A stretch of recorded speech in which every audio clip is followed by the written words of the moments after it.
you're sick as a dog, you say, darling, I gotta make it. Even if you vote and then pass away, it's worth it. You go out and caucus for me, I'll be fighting for you for the next 8 years. We know what situation we're in. If you look at what's happening in the country, it's tough right now. What does it mean to be a Republican in the year 2024? What does it mean to be an American in the year 2024? Hello, everyone. I'm Major Garrett in Des Moines, Iowa. Welcome to a special edition of America Decides, built around the Iowa caucuses. You might have heard about this. There's snow and sub-zero temperatures here. Well, I can tell you this. In rural eastern Iowa, snow is 4 to 5 feet high, and farmers, either right now or later this evening, will or are plowing driveways to make sure their friends can make it to tonight's Republican caucuses. How many will make it, actually, to the 1,657 precinct sites in the 99 counties of the state? Well, that's really the only remaining mystery.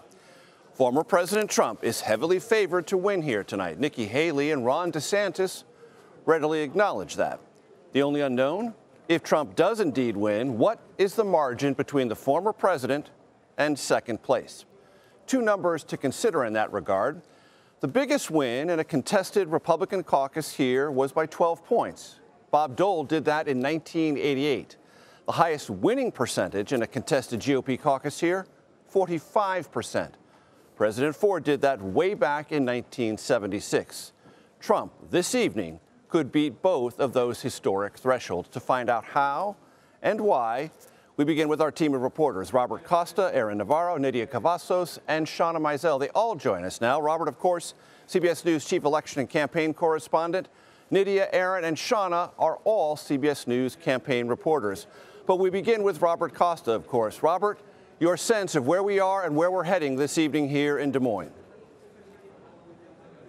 It's looking like it's going to be a big night for former President Donald Trump. There's an expectation among all the campaigns that he's likely to win here tonight, though there are always surprises in American politics. What's going to be closely watched, Major, are the margins. Should Trump win, by how much? And can former Ambassador Nikki Haley or Florida Governor Ron DeSantis start to make a credible argument to the rest of the Republican Party that they do have a path to the nomination, especially for Haley through New Hampshire's primary later this month, and perhaps for DeSantis through the South Carolina primary and Super Tuesday coming up in March. But there's no guarantees about what Iowa gives or does not give in the political reality of Republican politics. At times, it can really lift a campaign.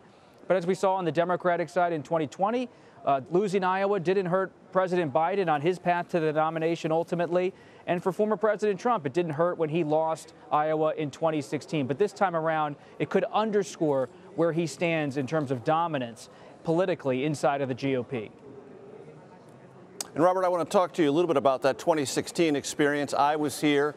According to the last poll before that 2016 Republican caucus, Trump had a 4-point lead. He ended up losing to Ted Cruz by 4 points. In all my conversations with those in the Trump universe, they bitterly remember that loss and have done something in Iowa this time they didn't do in 2016. Organize and organize aggressively, precinct by precinct, identifying people and doing the hard work that wasn't done in 2016. It feels as if that gives the former president an important structural advantage.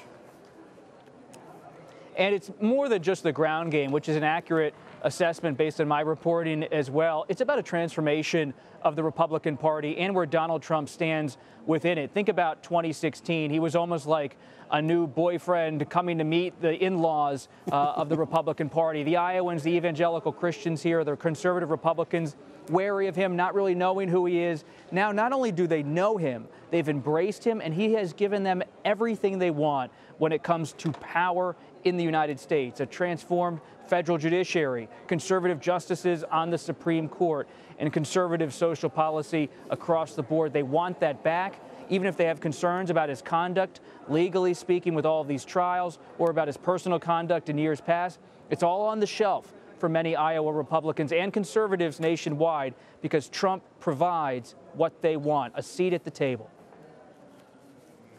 And Robert, you talked about the importance of the margin here tonight, whatever it may be. How is it important for the Haley and DeSantis campaigns to land that #2 position? Is it more important for one than the other? it's all going to be about who buys the argument they're pitching tonight or later tomorrow morning. If Nikki Haley says that a second place that's at maybe 19% is a strong finish, it doesn't matter if we in the press buy it. Do voters in the Republican Party buy it? Do major donors buy it? Do they really start to pour millions behind her campaign? It's going to be about, is there a general acceptance about her finish and DeSantis' finish that keeps them in the race with voters and with donors? Because at this point in the race, they need to have the cash to go through Super Tuesdays, to start to build out a national operation. If you're going to beat Donald Trump, who has his fingerprints all over these state parties and so much grassroots support, you have to start to have a national organization.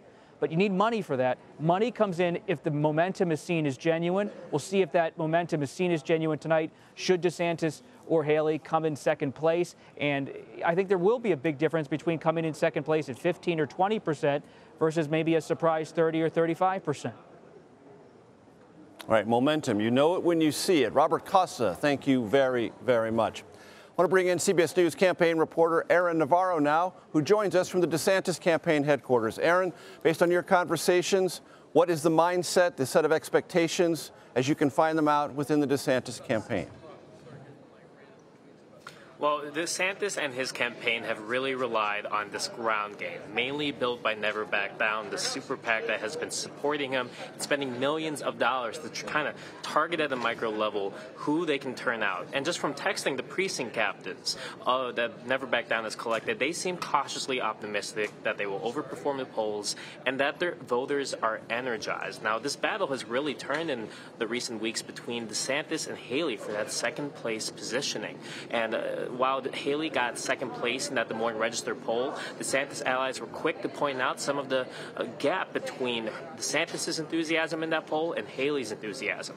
And from the precinct captains I've been talking to, they say that what they see on the ground, what they've been hearing from trying to recruit people to come out to caucus for the first time or to caucus tonight, is that DeSantis voters are energized to still support him in this race, despite the narrative surrounding the Florida governor getting worse and worse since he launched in May. And it's worth a reality check, isn't it, Aaron, that there was a time when the DeSantis campaign thought that Iowa was possibly winnable. They no longer talk that way, do they? No, we hear DeSantis now talk about how he is an underdog, how he will overperform the polls, but these polls, as we've mentioned, do show former President Trump leading by as large as 30 points. So it's acknowledging kind of how this race has played out. And DeSantis has talked about how he feels he is facing an incumbent in former President Trump and that he has faced some of the legal challenges resulting in increases of support in the Republican base for former President Trump. But now we're just seeing DeSantis really just trying to make sure that he beats Haley here in this state that he has invested so much time and money in. Aaron Navaro, thank you so very much. We go now to CBS News campaign reporter Nydia Cavazos, who is covering Nikki Haley's campaign. So Nydia, as I said to Robert Costa, momentum, you know it when you see it. What will the Haley campaign define as momentum here once this is all over tonight? Well, Major, it's exactly this momentum that is at stake for Nikki Haley tonight. You know, we're talking for the past months about momentum behind Nikki Haley, but tonight we'll truly know how strong is this momentum and how much will she be able to carry on up until New Hampshire. Now, as far as momentum, we're going to be looking out for two things tonight. First is, can Nikki Haley solidify her place in second position, as the recent polls have her between second and third place? And two, what we're also going to be looking out for is, can she truly close that gap between herself and former President Donald Trump? You know, she's been saying all along her campaign stops throughout the early states that she is coming in second place in Iowa, second place in New Hampshire, second place in South Carolina. But she always says the exception is, I have one more fella to catch up to. Those are her exact words. And now Nikki Haley has been campaigning through the state of Iowa. Even this morning, I was with her team as she's going from city to city and truly making that pitch to Iowans, saying, if you're ready to move on from the past, ready to move on from former President Donald Trump, then she says she's the true Trump alternative. And in fact, her team is also coming out saying it's now a two-person race. With the Haley campaign, Nydia Cavazos, thank you so very much. Let's bring in CBS News campaign reporter Shiva Misel, who is covering Vivek Ramaswamy's campaign. So what is the word from that campaign? Good evening, Major. The Vivek Ramaswamy campaign is expressing a lot of confidence going into tonight. But if you look at all the polls across the board, Ramaswamy is coming in last. However, their internal data that they've shared with me actually shows him in a three-way tie for second place. So that's what we're really looking out for tonight. If Ramaswamy can beat those polls and expectations, and as he says, shock the nation. And Shauna, there was a bit of a back and forth, unusual for this campaign cycle, between former President Trump and Vivek Ramaswamy in the closing hours of this caucus. Catch our audience up about that. Former President Donald Trump actually went after Vivek Ramaswamy on Truth Social because Ramaswamy is saying that he's the candidate that will save Trump. And his campaign is actually wearing T-shirts and sending out mailers that say, "Vote Vivek, save Trump." So Trump saw these T-shirts. It really upset the former president. He says that Vivek has been sly and really going at Trump without directly going at him. And then today, former President Donald Trump also put out another Truth Social post saying he likes Vivek, but he played it too cute, end quote, with the Trump campaign. But Vivek Ramaswamy is actually saying that these interactions do not really surmount to a big attack from the former president. He's saying that the former president got bad advice from his advisors and that Trump is walking back those attacks today on Truth Social. Rarely said about former President Trump or Vivek Ramaswamy. Too cute. Shiva Misel, thank you so very much. And a quick reminder, we will keep covering the countdown to the Iowa caucuses all day. We have a special edition of America Decides beginning at 8 p.m. Eastern right here on CBS News. Former President Trump is looking to do something he failed to do in 2016. That is win the Iowa caucuses. His senior campaign advisor, Jason Miller, joins us next. You're streaming America Decides. I came in a strong second. Third was quite a distance away, although they said about Marco, who was the third. Oh, he was so close. Close. It was over 2,000 votes.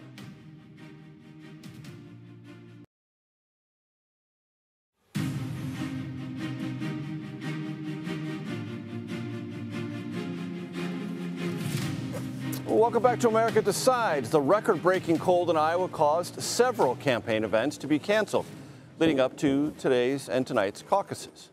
We begin with CBS News campaign reporter Toran Small, who joins us from Des Moines. Toran has been in Iowa longer than any of our reporters. He's sort of been our man in Iowa for a long time. So, Toran, walk us through what the implications of the extreme weather have been in the closing days leading up to tonight's caucuses.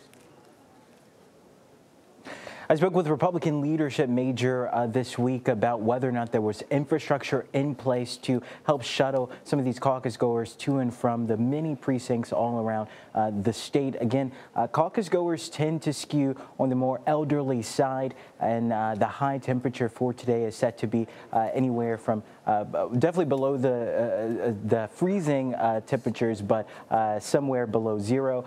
So I asked them about that, and they didn't have anything set in place. They were rather depending on or relying on the campaigns and neighbors and friends to help shuttle these folks around. That is a concern. That also impacts potentially turnout. I talked to the campaigns. Some expressed that they aren't too concerned that it will impact their chances in this race. But Ron DeSantis was pretty candid with reporters. He said that, look, we could see anywhere from 130 to 140,000 caucus goers turn out this year. To put that into comparison or into perspective, in 2016, around 180,000 voters came out to caucus.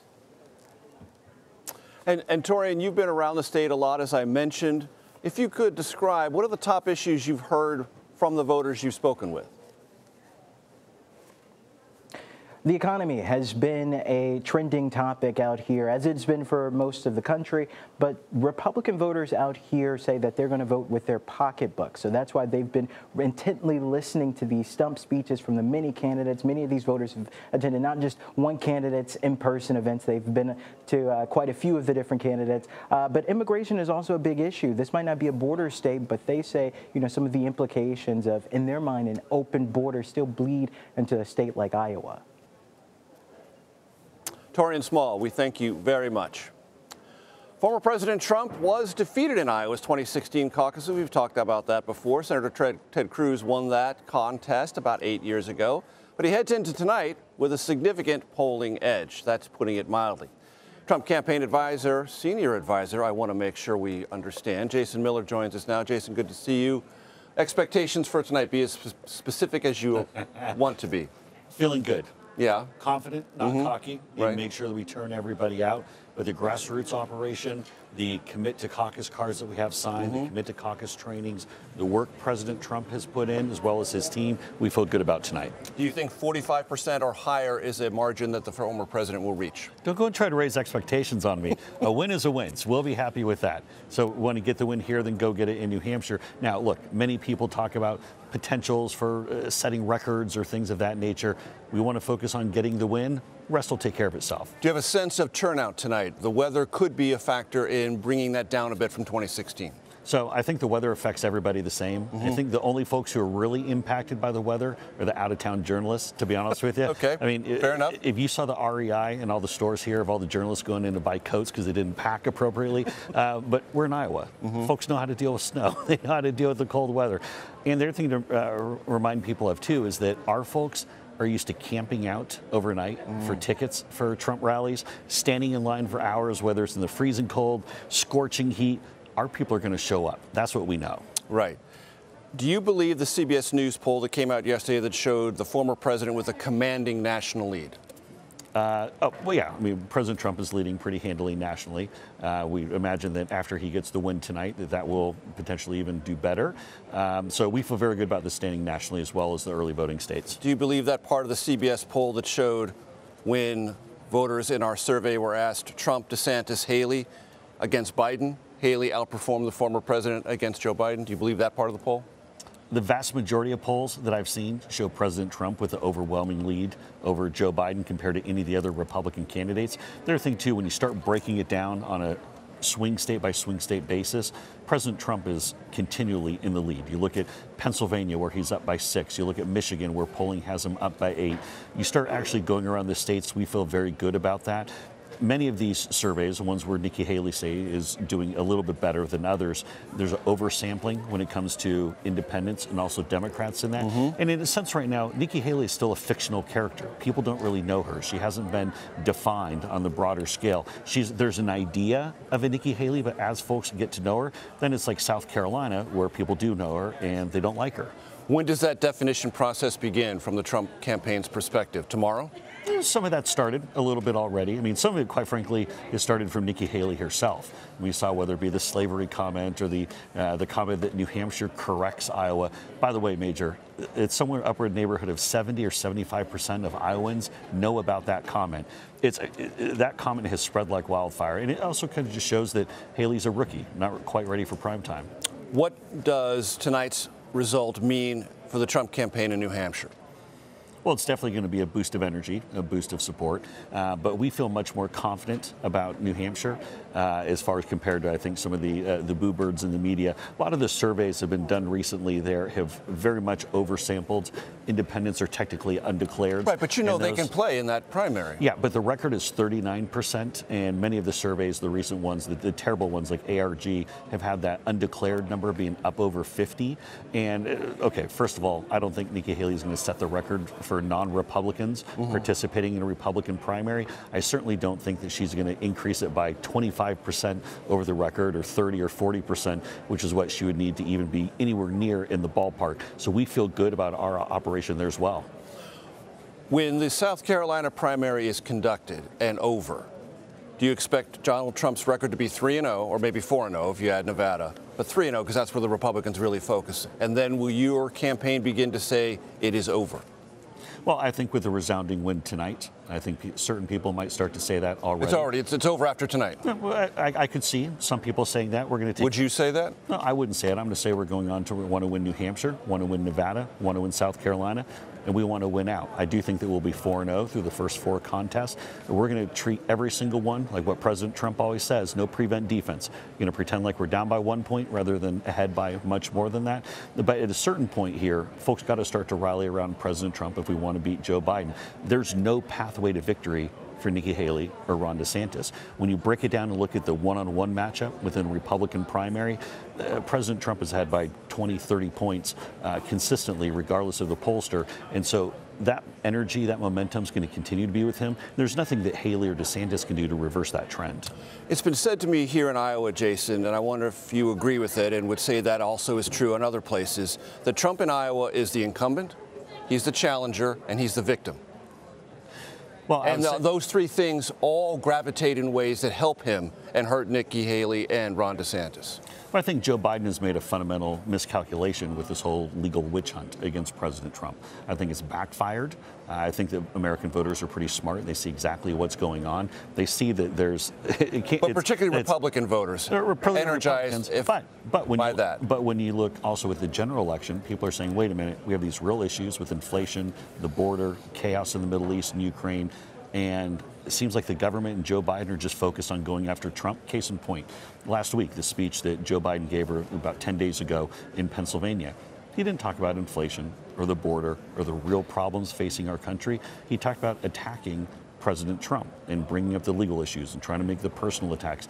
Voters are smart. They can smell the BS. And I think they're looking at Joe Biden and saying, this guy is not focused on what we care about, which is the fact that life's becoming way too expensive, way too dangerous in the United States. To be continued. Jason Miller, thanks for the time. Thank you, sir. Iowa voters will soon weigh in on who should be the Republican presidential nominee. That's what this is all about. Where the presidential field stands next, you're streaming America Decides.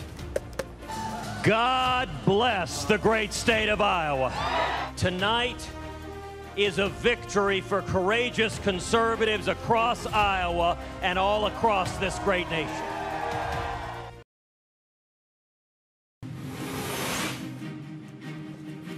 Welcome back to America Decides. Here is a look at beautiful Des Moines. It's in Iowa, as you probably know, with hours to go until Republican voters in the Hawkeye State weigh in at caucus sites around the state's 99 counties. Republican presidential candidates are, of course, making their final pitch ahead of tonight's meetings. Amanda Rooker, Finn Gomez, and Ed O'Keefe join us now. Amanda is the chief political reporter for our Des Moines affiliate, KCCI. Finn is our CBS News political director, and Ed O'Keefe, of course, is CBS News senior White House and political correspondent. Amanda, let me begin with you. On behalf of Iowans all over this state, they're hardy folks. You expect them to show up tonight? They're hardy. This is what our meteorologists are calling a, quote, once-in-a-decade storm. So this is even something that's a little bit intense for Iowans, although I've seen people out in shorts in this weather today, which sums up about how Iowans feel about the cold. Semi-sane people out in shorts. So, very bad idea. Very bad idea, folks. Right. I mean, we are talking about dangerous temperatures, right? There is a concern that people could even potentially get frostbite if they're standing outside for long enough. However, I've been talking to some county GOP chairs. They have been saying that they are concerned about the cold. They're trying to move check-in tables back inside to try to make sure that people are not standing outside. And Iowans that are diehard, who they know who they plan to caucus for, they tell me that they plan to still turn out tonight. They're going to brave the cold. So Finn, Gomez, about 187,000 Republicans participated in 2016. We don't know what tonight's turnout's going to be, but it could be lower, and that could be a factor in weighing the magnitude of whatever happens here. Sure, absolutely. I mean, I think but there could be that expectation that could be lower than in previous cycles because of the weather, despite the shorts and the cold weather hardiness, which I'm not going to try. But I do think that, I think there could be a lower turnout than expected because of that. Right. But it's really about that fervent base. Who has the most fervent base? Who's got the grassroots operation? And that's really leading into the caucus is that's what matters. And Ed O'Keefe, when we talk about grassroots operations, there are two campaigns that have it. Trump and DeSantis. There's a sort of rental grassroots operation Nikki Haley is using. Assess those three factors. It's like an AstroTurf route operation, right? It's Americans for Prosperity helping out Nikki Haley, but the other two have certainly planted seeds here, and they have been doing so since the spring.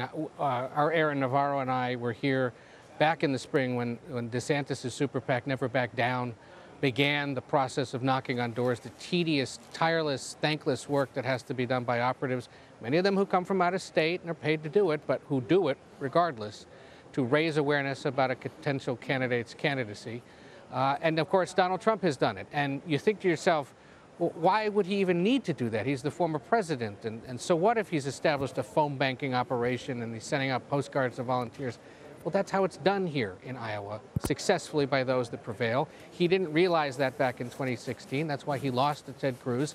His operation is taking this state quite seriously now, has poured millions of dollars into it, and believes that ultimately a professional operation that helps organize what is a once-in-a-lifetime fervent base of support should be enough to help him easily and pretty quickly tonight be declared the winner.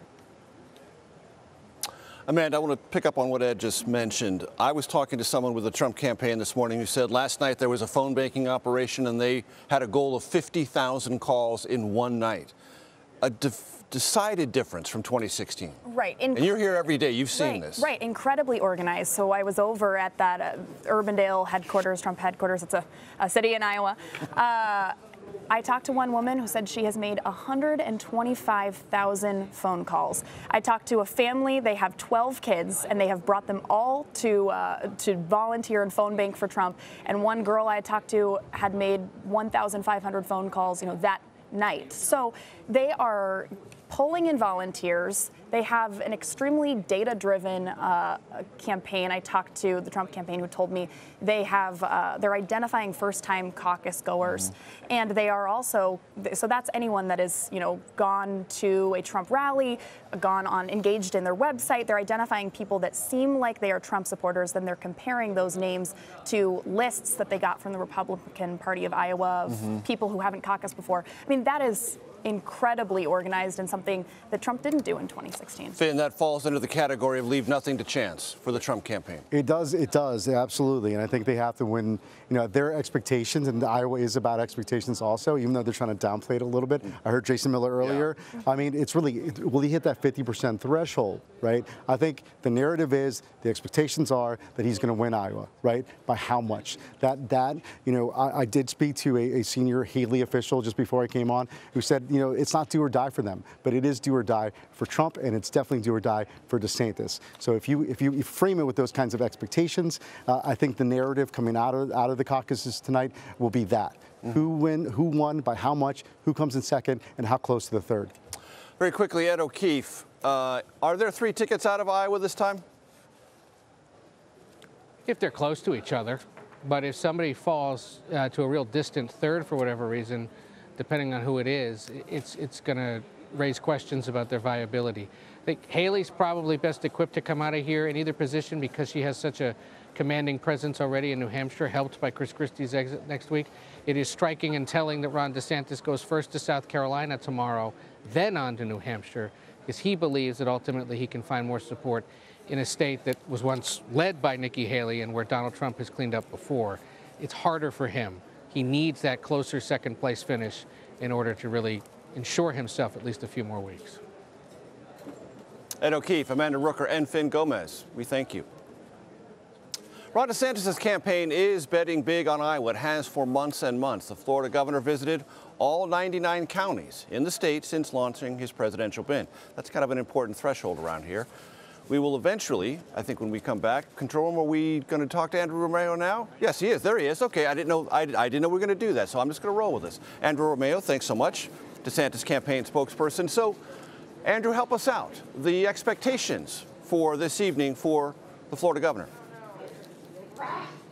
Sure. Well, thanks for having me, Major, on what is an incredibly exciting night for our campaign. And I think when you think about the expectations of this race, they are sky high for Donald Trump and they are sky high for Nikki Haley. Donald Trump has been going around bragging about the margin of victory that he thinks he can achieve in Iowa. And then when you have Nikki Haley, you have someone that has spent north of $24 million with false attack ads against Governor DeSantis. She pulled into second in the DMR poll. She pulled into second in the Emerson poll. So the reality is, and her top surrogate, Kristen Nunes, said she's going to have a strong second in Iowa. The reality is, if she doesn't have that strong second, it's going to be a major letdown for her campaign. Trump has sky-high expectations. Ron DeSantis comes into tonight as the underdog, but that's exactly how we like it. Andrew, can you define what a strong second might look like for Governor DeSantis? Well, I think the governor said all along he's going to do well in Iowa. And the reason we think that is because we've built the strongest organization in the state. You know, we have over 30,000 commit to caucus cards lined up. We have the endorsement of Kim Reynolds. We have the endorsement of Bob Vanderplaats. We have 41 state legislators supporting us in Iowa. These are people conservatives in Iowa trust. They also trust that the governor will get the job done, that he'll deliver on his promises. So we're going in tonight confident about where we are in this race and the work we've put in. And Andrew, it was once said by the DeSantis campaign it might win Iowa. You no longer believe you can win Iowa, so you are really going for that consolation second place prize, right? I think what we've always said is we play to win everywhere. I mean, you look at a state like Nevada, where Nikki Haley is going to go not even try to compete for delegates. That's just not how we operate our campaign. We try to give it our best foot forward everywhere, and the reality is not all candidates see it that way. Now, what I will say is the expectations are much higher on Nikki Haley because of that spending. Look, Major, I mean, if you just look at it, Ron DeSantis has had more money dumped on him than Donald Trump and Joe Biden combined, north of $48 million. Everyone has written our Politico obituary almost every week. The expectations is that Ron DeSantis should have dropped out in July, but we're still here, we're still fighting, and we value this underdog position that we're in, and we feel strongly about where we're going to end up tonight. And your campaign has always talked about doing this nationally, so you have a strategy post-Iowa. And that strategy starts in South Carolina. Why there as opposed to New Hampshire? Sure, absolutely. Well, the reality is that the calendar dictates how some of these strategic decisions are made, and the calendar dictates that Nikki Haley will be up in South Carolina in her home state. If she does not win her home state, she will be dropping out of this race on February 25th. We wanted to make a statement in South Carolina, but that doesn't mean we're going anywhere in New Hampshire. We're gonna go up. We're gonna do a town hall on CNN on Tuesday night. We look forward to participating in the WMUR debate, something Nikki Haley has dodged. Why she doesn't believe she owes it to New Hampshire voters to stand on the stage and debate a record vision for the future is beyond us. I think it has to do with a lot of the fact that she is running on her donors' issues, and Ron DeSantis is running on the issues that people in America care about, and he will deliver for them. Ron DeSantis beat her badly in the last debate. She does not want any part of him, and that's exactly why she's dodging that debate next week. Andrew Romero with the DeSantis campaign. Thank you so very much for your time. Coming up, we will speak with Nikki Haley campaign spokesperson. You're streaming America Decides. Leading with that burden and responsibility you have to be first. You have taken the first step of taking back this country.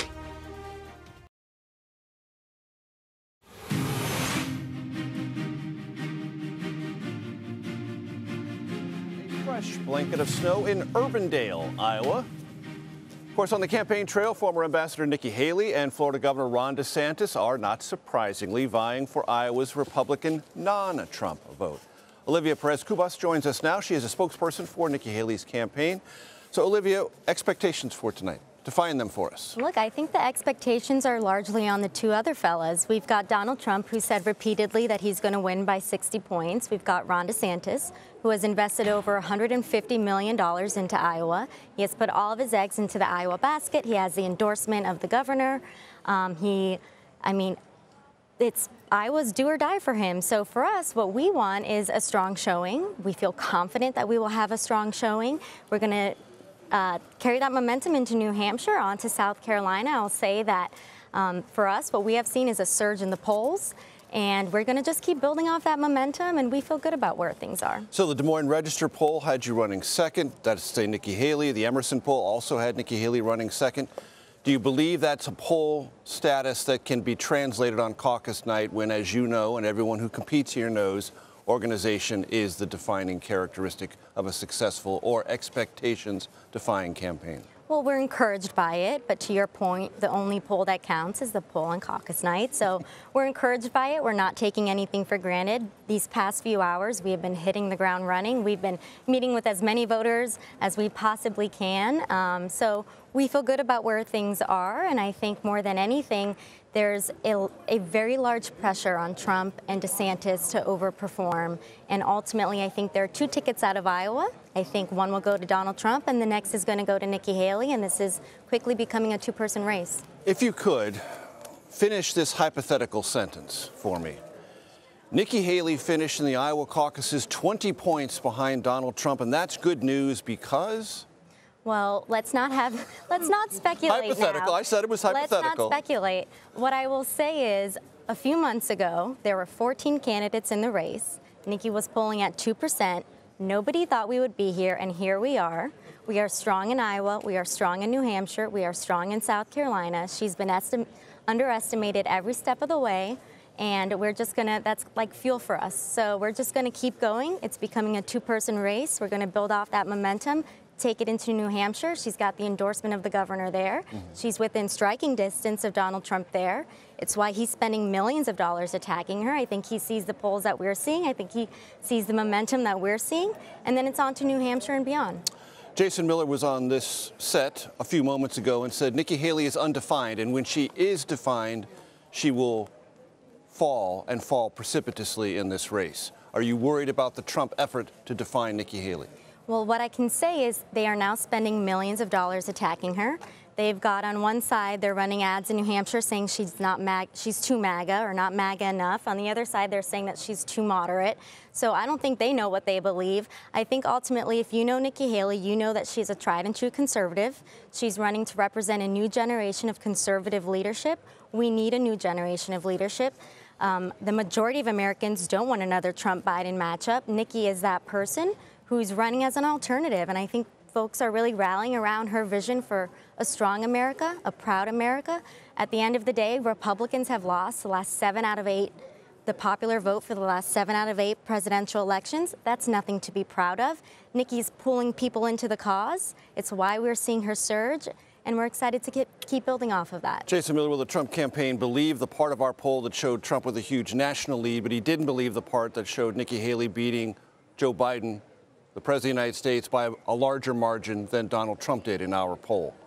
What is Nikki Haley's pitch on electability? Well, your poll isn't the only poll that shows she beats Biden and overperforms both Trump and DeSantis. One poll, a Wall Street Journal poll, shows her beating Joe Biden by 17 points. That is pretty unheard of in today's political landscape. And I think ultimately, if Republicans want to win, not just the White House, but the Senate, the House, governor's races, all the way down the ballot to school boards, then they need a candidate who can win, who can pull people in.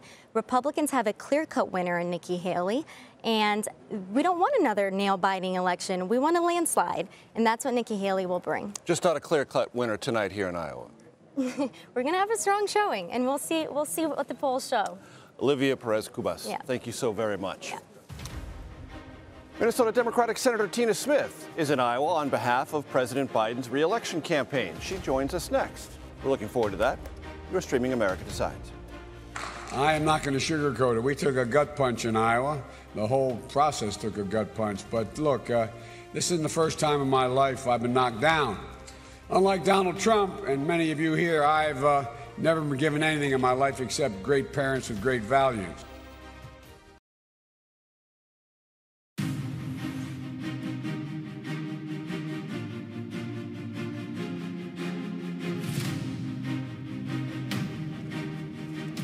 Ordinarily, we'd call that a beauty shot. I would just call that a shot of the event center here in Des Moines, our Iowa caucuses. Welcome back to America Decides. As Republican candidates face their first test here in Iowa tonight, President Biden's campaign has sent several allies and/or surrogates, they're interchangeable, to the Hawkeye State. Minnesota Senator Tina Smith is in Iowa to support President Biden. She joins us now. Senator, great to see you. Thanks for joining us.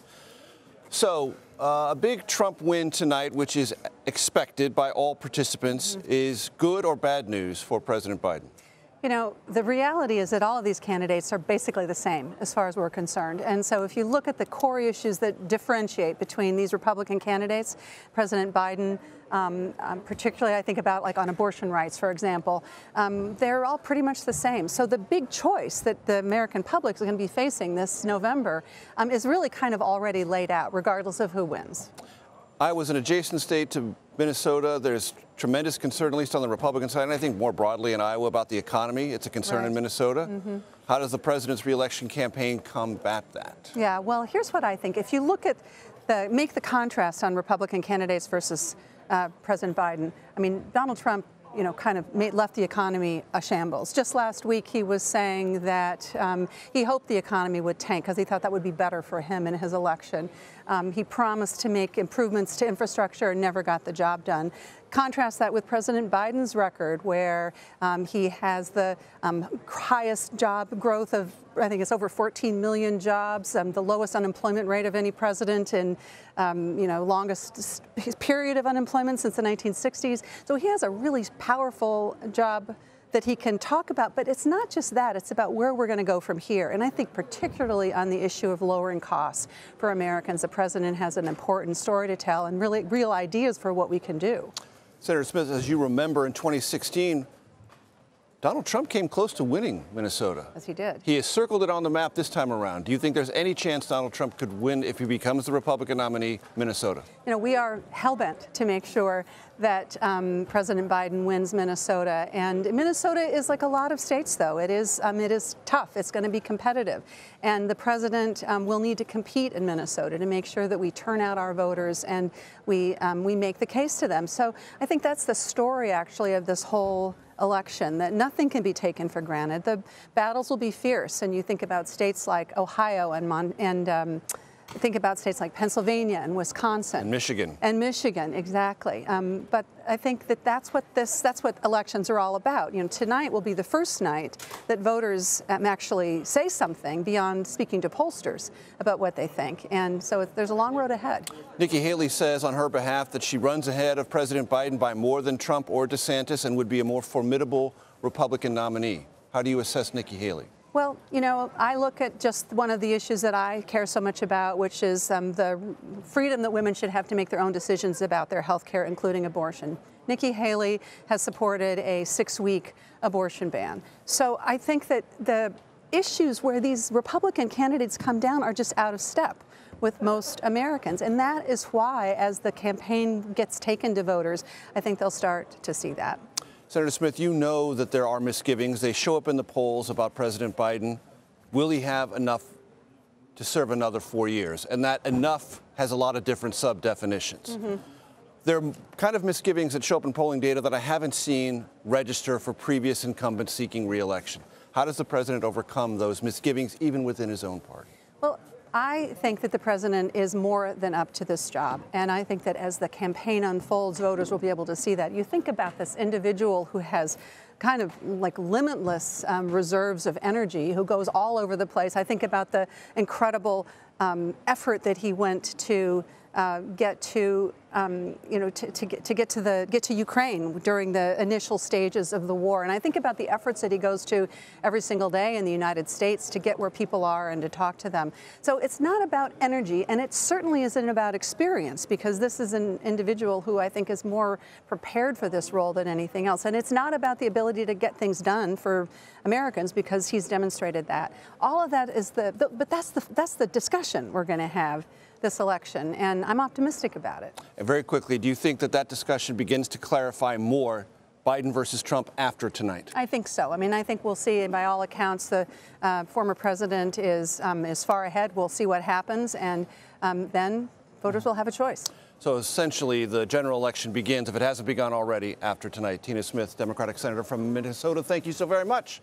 That does it for right now, but we'll have continuing coverage of the Iowa Republican caucuses and our special 2-hour edition of America Decides. That begins at 8 p.m. Eastern.